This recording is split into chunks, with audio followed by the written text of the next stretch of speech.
तो हमको साउंडलेस लगता है। नमस्कार दोस्तों, मैं हूं राजेंद्र कुमार। दोस्तों, आज की वीडियो में लॉन्ग टर्म ओनरशिप रिव्यू करेंगे Hyundai की ग्रैंड i10 की। तो यहाँ पर देख सकते हैं आज हमारे पास में Hyundai की ग्रैंड i10 है और ये स्पोर्ट्स प्लस मॉडल है। और इसके बारे में आज हम लोग इसके जो ओनर है उनसे सारी डिटेल में बात करेंगे। इस गाड़ी के साथ में क्या क्या पॉजिटिव बातें इनको लगी हैं और क्या क्या इस गाड़ी की नेगेटिव चीज़ें हैं, ताकि आप लोगों को बेहतर आइडिया लग पाएगा कि Hyundai की ग्रैंड i10 जो है वो लॉन्ग टर्म रिलायबिलिटी में किस तरह की परफॉर्मेंस देती है। तो अपने वीडियो में हम इसके जो ओनर हैं उनको बुलाना चाहेंगे। तो राजेश, सबसे पहले तो हमारे वीडियो में आपका स्वागत है। Thank you. आपका सौजन्य और आपके प्रयास से हमको आपके करीब आने का मौका मिला और यूट्यूब चैनल में लोग मुझे जाने कि सुदूरवर्ती क्षेत्र में इस ग्रैंड i10 को या i10 Hyundai कंपनी को इतना अच्छा फीडबैक लेने का एक जो आपने मुहिम चलाया है, इट्स अ ग्रेट। और मैं सबसे पहले आपको बहुत बहुत धन्यवाद दूंगा कि मेरे को मौका मिला। और मैं इतना जानता हूँ कि मैं जो ओपिनियन दूंगा वो मेरे एक्सपीरियंस से लोगों को, जो भी दर्शक होंगे या जो भी प्लानिंग कर रहे होंगे कि कौन सी गाड़ी लेनी चाहिए, तो उनको बहुत हेल्पफुल होगा। जो मेरा अपना व्यक्तिगत अनुभव है, क्योंकि मैं ऑब्जर्वेशन खुद करता हूं, तो ऑब्जर्वेशन से किसी न किसी को फ़ायदा मिलेगा। सो यूट्यूब चैनल में मुझे बुलाने के लिए आपको तहे दिल से धन्यवाद। तो सबसे पहले राजेश, मैं आपसे ये जानना चाहूँगा कि इस गाड़ी को कितने साल खरीदे हो गए? अप्रॉक्स 2 साल होने चला। 2 साल, मतलब आपने इसे 2018 में परचेज किया है। हाँ। 2018 में खरीदने से पहले आपके पास में कौन सी गाड़ी थी? इससे पहले मेरे पास इंडिगो थी, मारुति का 800 थी, दो गाड़ियाँ थी इससे पहले। दो गाड़ियाँ। तो उन गाड़ियों को आपने बेच दिया? हाँ, सेल आउट कर दिया। टाटा की इंडिगो आपने कितने सालों तक चलाया? करीब 5 साल चलाया मैंने उसको। उस गाड़ी में एक ही दिक्कत था कि ग्राउंड क्लियरेंस नहीं होने के कारण, बहुत कम होने के कारण, लंबी गाड़ी थी ग्राउंड क्लियरेंस में, तो उसका नीचे से सटने का एक बहुत बड़ा समस्या था। इसके कारण, और वो डीजल गाड़ी थी और हमेशा बैटरी प्रॉब्लम का एक मेरे को शिकायत आता था हर बार, क्योंकि हमारा रनिंग बहुत कम होता था। और तो हम कभी 15 दिन में गाड़ी स्टार्ट करते थे, कभी नहीं, तो बैटरी इशू जाता था। इस कारण से हम उसको हटाएँ। कहा जाता है कि टाटा की गाड़ियों में जो पार्ट्स के फिट एंड फिनिश की, केबिन के अंदर में रेटलिंग साउंड की बहुत ज़्यादा समस्या थी। तो क्या इंडिगो में इस तरह का समस्या? नहीं, उस टाइप का कोई समस्या नहीं था उसमें। समस्या गाड़ी चलाने में गाड़ी चलाने में बहुत स्मूथ थी, बट वही जहाँ से मैं बिलोंग करता हूँ उस कंफर्ट जोन का रास्ता उसमें नहीं मिलता था, जिसके कारण हमको लगता था पड़ गया। हाँ। इसके बाद आपने मारुति 800 भी रखा कुछ दिनों तक? हाँ, मारुति 800 रखा, लेकिन वो हमको जैसे वो एक बेसिक ज़रूरत था, इसलिए मैंने रखा, बट उसको बहुत लंबा समय नहीं रखा, साल भर, 6 महीना साल भर रखा उसको। उसके बाद फाइनली आपने ये Hyundai की ग्रैंड i10 ली है। तो आज के वीडियो का हमारा जो टॉपिक है वो ग्रैंड i10 है, तो इसी के विषय में हम लोग ज़्यादा बात करेंगे। पास्ट में हम नहीं जाएंगे कि हमने कौन सी गाड़ी को यूज़ किया है। तो इस गाड़ी का अगर हम पूछें कि आपको सबसे अच्छी चीज़ क्या लगती है? मेरा जो अनुभव कहता है, इसका जो इंटरनल एक्सटर्नल जो सेफ्टी है बाकी कंपनियों की तुलना में अच्छी है। और पहला है सेफ्टी, दूसरा है आप बाय लुक देखेंगे तो इट्स अ डिजर्विंग लुक, एक डिजर्व लुक देता है। दूसरा सेकंड टॉपिक जो आता है आपका कि इसका इंटीरियर या एक्सटीरियर दोनों में आप इसको कहीं भी छांट नहीं सकते हैं, चाहे वो Honda के कोई भी मॉडल हो। और सबसे बड़ा चीज़ है कि ये आपका छोटी गाड़ी होने का मतलब हैचबैक गाड़ी होने के कारण भी आप इसको लॉन्ग ड्राइव में, आप एक होता है ना कि आप लंबी गाड़ी ही लॉन्ग ड्राइव में बहुत स्पीड आप टर्न ले सकते हैं, वैसा इसमें नहीं है। ये गाड़ी हम कितनों की स्पीड में आप काटिए, आपको कोई तरह का फीलिंग नहीं होगा आपको कि गाड़ी बहुत ज़्यादा स्पीड में टर्न होगी। जिस तरह से हमारा जो गाँव है, इंटीरियर इलाका है, सड़कें ख़राब है, तो आपको ऐसा कभी हुआ है कि केबिन के अंदर में कोई रेटलिंग साउंड या कोई खड़खड़ की आवाज़? नहीं, ये गाड़ी में मैं एक चीज़ बोलूँगा कि सबसे पहला चीज़ है कि इस गाड़ी में चाहे आप AC चला के चले या किसी तरह का इंजन में वाइब्रेशन नहीं आता है, पहला चीज़। और अंदर का आवाज़ तभी आएगा जब इंजन में वाइब्रेशन होता है, क्योंकि बाहर का, क्योंकि मेरा शीशा बंद रहता है तो बाहर का आवाज़ आने का चांसेस तो बनता नहीं है, पहला चीज़। दूसरा चीज़, इस गाड़ी का जो मेरे को अनुभव लगा, इस गाड़ी में आप एक ही चीज़ कह सकते हैं जो थोड़ा सा कंपनी को इम्प्रूव करना चाहिए, दैट इज ग्राउंड क्लियरेंस। ठीक है, इसका मेरे जानकारी में 165 ग्राउंड क्लियरेंस है, बट इट शुड बी 170, तो it's good. Driving so smooth, no one comparison real. जैसे आप इस सेगमेंट की गाड़ी आप खरीदते हैं, चाहे आप मारुति गाड़ी खरीदते हैं, और जिस रेंज में ये गाड़ी मिलती है उस रेंज में जो फीचर ये देता है, Hyundai प्रोवाइड करता है, मोरलेस हमको नहीं लगता कोई कंपनी के पास, क्योंकि मैं जब ले रहा था तो मैं बहुत सारी कंपनी से कंपेरिजन किया था। मारुति का आपका स्विफ्ट उस समय नया लॉन्च किया था, मारुति का स्विफ्ट हुआ, टाटा का टिगोर और टियागो, वो दो गाड़ियाँ थी। फिर आपका फोर्ड का फिगो, और उसके बाद आपका होंडा का जैज भी था। तो जैज मैंने मैं ऑल ओवर हम कंपेरिजन किए कि आपको कंफर्ट, पार्किंग इशूज़ जो मेरे साथ जो है, जनरली क्या है कि बड़ी गाड़ी में पार्किंग इशूज़ होता है और इस गाड़ी में पार्किंग इशूज़ नहीं है। और गाड़ी का पिकअप तो खैर बहुत बढ़िया है। जनरली गाड़ी में देखिए मेरा इंडिगो भी था, एसी मोटाबली बहुत it will take time, but इसमें आप 1 सेकंड 1 नंबर में भी आपका एसी इतना सुंदर काम करेगा कि आप 3-4 में तो आज तक हमको यूज़ करने की जरूरत ही नहीं पड़ा है हमको। मतलब का आप इसका एसी से काफ़ी खुश बहुत बहुत I am very happy with that.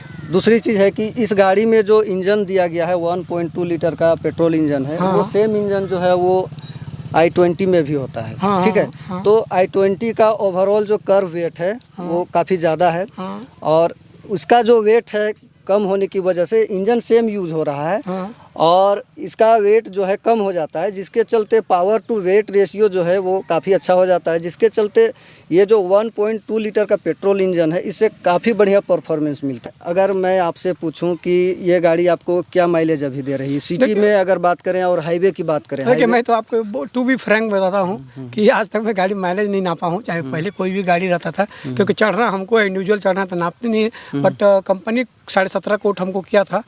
आप एसी में चलो या सिटी में चलो या फिर आप नॉर्मल गांव देहात में भी चलो, बहुत सारा वेरिएशन नहीं होता है कि आप 5 किलोमीटर आपको एक्स्ट्रा जगह। जैसे आपको मैं आपको एग्जांपल दूँगा हूँ कि बाकी कितनी कंपनियाँ गाड़ी है, ठीक है, उसमें क्या होता है कि आप शहर में चल रहे हैं तो 12 मिलेगा और हाईवे जाएंगे तो 15 मिलेगा, 15 या 16 मिलेगा, ऐसा नहीं होता है। 1 किलोमीटर का ही आपका वेरी करेगा, उससे ज़्यादा वेरी नहीं करता है। मारुति और टाटा में तो हम देख चुके हैं कि नहीं, शहर में और उसमें अंतर है। मतलब कि आपके अनुसार आपने जो ऑब्जर्व किया है कि आप सिटी में चलो या फिर हाईवे में चलो, जो माइलेज का डिफरेंस है वो ज़्यादा नहीं होता 1 किलोमीटर 1 से 1.5 किलोमीटर या ज़्यादा 2 किलोमीटर। 5 सीटर है, 5 लोग आप गाड़ी में हैं और आप किसी इंक्लाइन जगह में चढ़ रहे हैं, ठीक है, और आपकी गाड़ी का एसी ऑन है, तो आपको ऐसा महसूस होता है कि गाड़ी के इंजन में पावर की कमी महसूस हो रही है?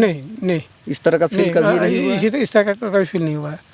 और आपको हाईवे में चलते हैं तो कभी ऐसा लगता है कि अनस्टेबल गाड़ी होने की शिकायत, या मतलब 100 या 110 की स्पीड में गाड़ी को क्रूज़ कर रहे हैं तो कोई दिक्कत? मैं आपको बताता हूँ, मैं पहले 2 गाड़ी चलाया हूँ। मैं मोटा-मोटी 2011 से मैं गाड़ी चला रहा हूँ, आज 10 साल होने चला। इस 10 साल में मेरा एक ही रेशियो रहा है, चाहे इंडिगो था चाहे मारुति गाड़ी, हम 70 से ज़्यादा नहीं चलाते थे। और इसमें कब 90 कब 100 पहुँचते मेरे को पता ही नहीं चलता है। जब देखता अरे मीटर इतना, तब हमको लगता है नहीं, हमको थोड़ा धीरे चलना चाहिए। तो राजेश जी, मैं आपसे और कुछ पूछना चाहूँगा जो कि इस गाड़ी में आप ऐड करना चाहेंगे जो आपको अच्छी लगी हो? अरे तो हमको साउंडलेस लगता है, पता नहीं चलता। बहुत बार मैंने हुआ कि गाड़ी स्टार्ट है और मैं स्टार्ट ही छोड़ दिया हूँ और निकल गया हूँ, और कभी स्टार्ट भी है तो मैं सेल्फ मार रहा हूँ। राजेश जी, कोई भी गाड़ी जो है वो परफेक्ट नहीं होती है, हर गाड़ियों में कुछ न कुछ कमियां रहती हैं। आपको कभी ऐसा लगा है कि इस गाड़ी में कुछ ऐसी कमी जो ऐसा लगा हो कि ये इस चीज़ में नहीं होनी चाहिए या मुझे अच्छी नहीं लगी हो? सेफ्टी पॉइंट भी से भी ठीक है, बट कभी कभी लगता है कि छोटी गाड़ी में थोड़ा सेफ्टी कम है। इस गाड़ी में नेगेटिविटी मेरे विचार से ग्राउंड क्लियरेंस को कंपनी थोड़ा इम्प्रूव कर ले। राजेश जी, मैं इसमें ऐड करना चाहूँगा कि ये जो ग्राउंड क्लियरेंस है, हम जिस कंडीशन में रहते हैं, जिस क्षेत्र में रहते हैं, उसके हिसाब से ग्राउंड क्लियरेंस जो है वो हमें लग रही है कि ये कम है। लेकिन जिन लोगों का रोजाना चलना जो है सिटी में या हाईवे में होता है, उनके लिए ये जो है कमी मायने नहीं है। तो सही बात है, वो तो ये हमारे लिए कमी लग रही है। मेरा पर्सनल ओपिनियन है, आपका पर्सनल ओपिनियन है, ठीक है। और अगर हम इसके Hyundai के सर्विस की अगर हम बात करें तो आपका जो है गाड़ी को जब भी आप ऑथराइज सर्विस सेंटर में गए हैं तो वहाँ आपका अनुभव कैसा रहा है? नहीं, मेरा मोरलेस अच्छा रहा है। अच्छा रहा है? हाँ, मोरलेस अच्छा रहा है। शोरूम वाला जैसे मेरा गाड़ी जब भी हम गए हैं मेरे को टाइमली दिया है और वकायदा कोऑर्डिनेट किया है, क्योंकि मेरी तो अभी तक सेकंड सर्विसिंग हुई है। आगे देखते हैं कि कंपनी क्या देती है और नहीं देती है, क्योंकि फर्स्ट और सेकंड चांस में हम किसी ऑब्जर्वेशन नहीं कर सकते हैं कि उसका सर्विस कैसा हो सकता है। तो 2 सर्विसिंग जो मैंने किया तो बहुत इंपॉर्टेंट सर्विसिंग तो रहता नहीं है। इंपॉर्टेंट सर्विसिंग तो आज आपको चालू होगा 20,000 के बाद, समय क्या होता है वो तो मैटर करता है ना। कि बहुत से लोगों के कंप्लेन होते हैं कि Hyundai की जो गाड़ियाँ होती हैं उनमें ब्रेक के इश्यूज हैं। मतलब पैनिक सिचुएशन में मान लीजिए कि आप 70-80 के स्पीड में गाड़ी को क्रूज कर रहे हैं, ठीक है, और सडन कोई कुत्ता या कोई ऐसा ऑब्जेक्ट आ जाए, आपको पैनिक सिचुएशन में ब्रेकिंग करनी है। आपको कभी ऐसा लगा है कि इस गाड़ी के ब्रेक जो है ठीक से काम नहीं कर रहे हैं या उतने इफेक्टिव नहीं है? नहीं, उसमें मैं एक चीज़ बोलूँगा कि मेरी गाड़ी में तो क्या है कि मैं जब भी ब्रेक मारता हूँ काम तो करता है, लेकिन आवाज़ आता है, लगता है कि हम ब्रेक पे कुछ जोर दे रहे हैं। और एक होता है ना झटका देना, वो उसमें थोड़ा सा इशू हमको लगता है। हाँ, मतलब ब्रेक काम करते हैं, काम करता है, लेकिन थोड़ा सा झटका महसूस होता है। तो आपने जो कहा कि जो हम ब्रेक लगाते हैं पैनिक सिचुएशन में और हल्का सा वाइब्रेशन या झटके टाइप का जो अनुभव होता है, वो गाड़ियों का जो एबीएस सिस्टम होता है उसकी वजह से होता है। तो इसको आप नेगेटिव तौर पर ना लें। कभी कभी होता क्या है कि जो हमारे टायर का जो सरफेस का जो एरिया होता है, जहाँ पर हमारे टायर मूव करते हैं, तो उसमें अगर ज़्यादा बालू के अंश है तो बालू के अंश की वजह से हमारे टायर और जो सड़क के बीच में जो हो सकता है, जो फ्रिक्शन फोर्स जो होता है वो ठीक से अप्लाई नहीं हो पाता है और एबीएस उसको सेंस नहीं कर पाता है, जिसके चलते धड़ धड़ धड़ धड़ की आवाज़ आती है। और अगर आप को कहा जाए कि ये ग्रैंड i10 आप किसी करीबी मित्र या अपने किसी फैमिली दूसरे मेंबर को खरीदना हो तो क्या आप रेकमेंड करेंगे? हाँ, हम 2-4 दोस्त को भी बोला था कि जितना में तुम स्विफ्ट खरीदोगे, ठीक है, उससे कम पैसा में i10 ग्रैंड होगा। खाली माइंड सेटअप को चेंज करना पड़ेगा। केवल गाड़ी लेने से मतलब नहीं होता, गाड़ी चलने से मतलब होता है। हमको सेफ्टी गाड़ी में बहुत ज़रूरी होता है आज की डेट में। एक चीज़ और मैं ऐड करना चाहूँगा, हालांकि वीडियो लंबी हो रही है। सर्विस में जाने के बाद, ठीक है, अगर कोई ऐसे पार्ट्स हैं जो बिगड़ गए हैं, उनको लगवाने में बहुत से लोगों का मानना है कि हुंडई की गाड़ियों का जो पार्ट्स है वो थोड़ा सा महंगा आता है, मतलब कॉस्टली आता है। आपको ऐसा कभी नहीं, हमको एहसास नहीं हो। उसका रीज़न हम बता देते हैं कि आज तक कोई नौबत ही नहीं आई है। कोई नौबत नहीं आया है। बाकी मेरे दोस्तों के पास, सबके पास बहुत सारी गाड़ी है। होता क्या है ना कि ये इसके पार्ट्स, मैं आपको एक इंटरनल चीज़ बताता हूँ कि इसके पार्ट्स इतने मजबूत होते हैं कि पहले ख़राब नहीं होते हैं, पहली चीज़ है। और मेरा जो ओपिनियन है, होंडा की डुप्लीकेट इसी मार्केट में नहीं है, जिसके कारण इसकी पार्ट से महंगा नहीं होती है। आपके मार्केट में नहीं मिलती है, इसलिए लोगों को लगता है महंगा कहता है। लेकिन मेरा ऑब्जर्वेशन है कि गाड़ी में सेक्टर में मैं बहुत दिन रात देखते रहता हूँ, सब कंपनी गाड़ी देखता हूँ, तो मैं एक ही चीज़ देखता हूँ होंडा में, और बाकी कंपनी का मारुति उसका डी बनाना बहुत चालू हो जाता है। आप एग्जाम्पल चेंबर का ही, कभी किसी का चेंबर फट जाए किसी कंपनी का, तो आप छोटी सी गाड़ी बात मान लें, i100 की बात करें, तो आप 700 रुपये में आपको चेंबर मिल जाएगा और वही शोरूम में आपको 3500 रुपये मिलेगा। बट क्या वो 700 रुपया जो मिलेगा वो दिल्ली में रहेगा, वो टिके घंटे की गारंटी नहीं है। लेकिन वही है कि होंडा का पार्ट्स अभी मार्केट में अवेलेबिलिटी नहीं होने के कारण लोगों को महंगा लगता है। तो आप लोगों को भी पता चल पा रहा होगा कि आखिर में रीज़न क्या है कि हुंडई की गाड़ियों के जो पार्ट्स होते हैं वो महंगे क्यों होते हैं, क्योंकि वो आफ्टर मार्केट नहीं मिलते हैं। जो भी पार्ट्स होते हैं वो आपको ऑथराइज जो डीलरशिप होता है वहीं से मिलती है, जिसके कारण इसकी जो प्राइस है लोगों को हाई लगती है। ड्यूरेबिलिटी है ना, इस गाड़ी में ड्यूरेबिलिटी है। जैसे मैं आपको बताता हूँ, आगे वाला बम्पर एक बार किसी कारणवश खुल गया था, मैंने उसको सेट करके आज की डेट में चल रही है। लेकिन वही दूसरी कंपनी गाड़ी रहता तो मेरे को चेंज करना पड़ता, क्योंकि मेरे को मालूम है कि चेंज करना ही करना पड़ता, क्योंकि इंडिगो में एक बार कुछ भी क्रैश होता था वो साला तुरंत फट जाता था। और मेरा ये तो बहुत डेंजर तरीके से वो लकड़ी में लगा था, फिर भी ठीक हो गया था। तो आखिरी सवाल है कि अभी तक आपने इस गाड़ी को कितना चलाया है? अभी तक कोई 11-12 हज़ार का गाड़ी मेरी चली नहीं है, क्योंकि शहर में कितना चलेंगे। जब भी बाहर कहीं निकलना रहता तभी निकलते हैं। और ऐसा तो मुझे लगा कि 2 साल होने को चले हैं और इन 2 सालों में 11-12 हज़ार थोड़ा सा कम है। रनिंग आपकी कम नहीं है? रनिंग मेरा 4000-5000 किलोमीटर है। बट क्या है ना कि शहर में घूमना है तो मेरे पास 2-3 ऑप्शन है, 2-3 गाड़ियाँ हैं, तो सब गाड़ी को चलाना पड़ता है, चाहे वो 2 व्हीलर हो, 4 व्हीलर हो, सबको मैनेज करके चलाना पड़ता है। तो इसके कारण से मेरा रनिंग और ऑल ओवर 5000 किलोमीटर का मेरे महीने का है। पर डे कम से कम 100 से 200 किलोमीटर मेरा रनिंग है, मिनिमम 100 से 200। तो आपके पास मल्टीपल ऑप्शंस हैं जिनका आप यूज़ करते हैं, जिसके चलते इसकी जो रनिंग है वो कम हो जाती है। चलिए ठीक है, तो आज के वीडियो को हम लोग यहीं समाप्त करना चाहेंगे। और आप लोगों को भी पता चल पाया होगा कि ये जो ग्रैंड i10 है, इसकी ओवरऑल लॉन्ग टर्म में ड्यूरेबिलिटी, रिलायबिलिटी कैसी है।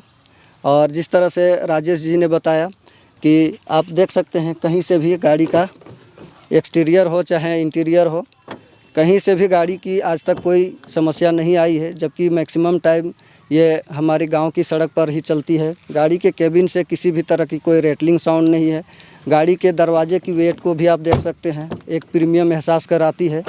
तो बम्पर भी थोड़ा सा एक बार बाहर निकल गया था, लेकिन इसको फिर से अपने से ही इसको सेट कर दिया गया, कोई दिक्कत नहीं है।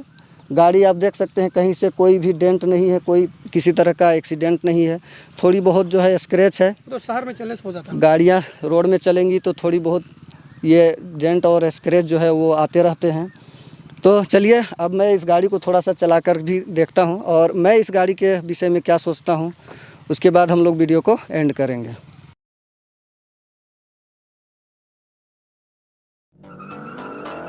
तो सबसे पहले मैं आपको इसका सीट का कंफर्ट दिखाना चाहूँगा। तो आप देख सकते हैं कि मेरी i20 में जो अंडर थाई सपोर्ट है वो काफ़ी बढ़िया मिलता है और इस i10 में भी काफ़ी बढ़िया अंडर थाई सपोर्ट जो है यहाँ पर मिल रहा है और मुझे बैठने में कोई दिक्कत नहीं आ रही है। सीटें जो है काफ़ी कंफर्टेबल हैं। सीट बेल्ट लगा लेते हैं।